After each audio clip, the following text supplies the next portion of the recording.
Hey there, fellow introverts. Are you struggling to find your place in a world that seems designed for more outgoing personalities? I've been through this and the struggle is real, especially with the younger self trying to find the bearing of life. And that is why today I want to talk about what I'll teach my introverted self if I were to start again in my 20s. Hi, I am Pauline K and welcome to my channel. Today, I want to have a heart-to-heart conversation about something that is close to my introverted soul, and that is navigating those years in your teens, 20s, or early 30s. Often, the social space is dominated by extroverts. Our workspaces and external environments seem to favor these outgoing personalities that can scream from the top of their voices and make friends within no minutes. I remember growing up in my teens. As an introvert, I was often labeled antisocial, shy, and naive. I remember going for auditions to join clubs in my high school, and it was outright rejection. Why? Because of what seems like I had low energy and never enjoyed being in the limelight. If I could turn back time and share insights with my younger introverted self, here is how I'll ease the pain of navigating my 20s, my teen life, or early 30s. First off, I'll tell my younger self that no one cares. In a world that is moving at a super high speed, everyone is here to fend for themselves. As such, no one really cares about what happens in your life unless you are affecting them. Literally no one cares, and they are not there to bite you. Introverts, stop overthinking whether you measure up to standard or not. So, stop worrying about what others will say. I know it is normal to feel self-conscious at times, especially for introverts, but remaining stuck for fear of being seen or heard shouldn't be a thing. If I were to go back in my teens and 20s, I'll train my mind to focus on my own values, goals, and sense of self-worth rather than seeking validation from others. The second thing I'll tell myself if I were to go back in my 20s is that there should be no pressure to constantly socialize and network. In your 20s, it often feels like everyone is out there making connections left and right. But if you are introverted like me, that scene might not always feel like home. And you know what?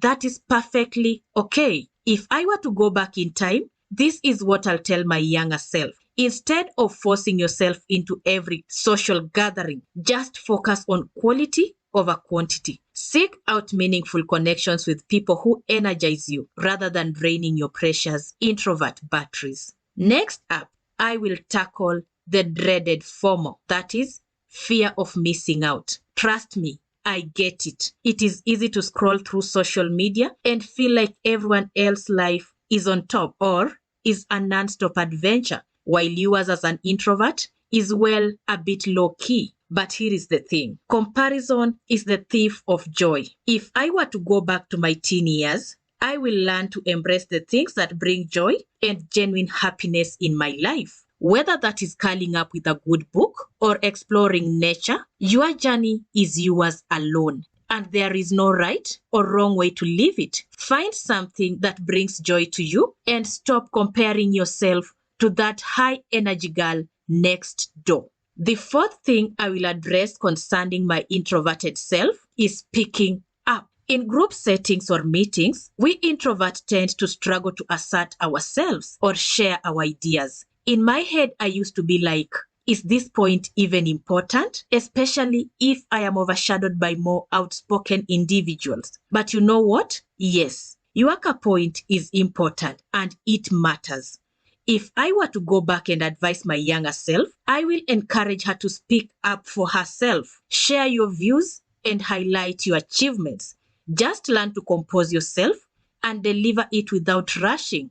Stop telling yourself that you will look silly because you are not silly. They invited you because they believe you've got something valuable. I know it is particularly challenging due to the pressure of being the center of attention and the fear of judgment from others. But at least don't step out of that meeting without saying a word. Another thing I will remind my introverted self is to embrace networking events. Introverts often find networking events or social gatherings draining, we struggle to initiate conversations or form connections with new people. So, how will I do this differently? Before attending a network event, I will define what I want to achieve, whether it is meeting a certain number of new people, learning about industry trends, or making connections in a specific field. I will just go with one clear objective and stick to that. I will focus on quality and not quantity. Instead of trying to meet as many people as possible, I will focus on building meaningful connections with a few individuals. After all, quality interactions are more valuable than collecting a large number of business cards. The last point is loading, but before then, make sure you subscribe to my channel, like, and share. The last thing I will teach my introverted younger self is the art of conflict resolution. As an introvert, I tend to avoid conflict or confrontation, preferring to keep the peace rather than engage in difficult conversations or negotiations. This thing has costed me a lot, not just in my career life, but even my mental health. Avoiding confronting your issues as they crop up can sometimes lead to accumulation of unresolved issues or resentment building over time. And the worst part, sometimes you may lose respect, both personally and professionally. People may start perceiving you as passive or indecisive if you constantly shy away from confrontation. Also, confrontation, when approached respectfully and assertively, like in case of boardroom negotiations, can lead to productive problem solving and resolution. By avoiding it, you miss the chance to address issues directly and find mutual beneficial solutions.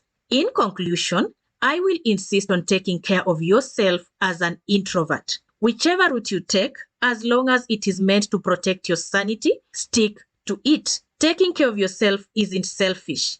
It is essential. Ensure you make time for the things that recharge your introverted soul, whether it is practicing mindfulness, indulging in a hobby like painting, or simply spending some moments alone. Remember, you can't pour from an empty cup, so prioritize self-care like it is your job. If you master things that recharge your introverted soul, you will end up embracing your introversion unapologetically. For years, I felt like I had to force myself to fit into the extroverted mold. But you know what? That only led to burnout and frustration. Your introversion is not a flaw. It is a superpower. Embrace your strengths as an introvert, whether that is your deep empathy, your ability to listen, or your knack for creativity. Just own who you are. Don't let anyone make you feel small for being true to yourself. That's all from me today, but don't forget to subscribe, like, and share. Also, remember to prioritize meaningful connections, let go of FOMO, practice self-care like it is your job, and embrace your introversion unapologetically. Trust me, your introverted self will thank you for it. Until next time, keep introverting. Bye for now.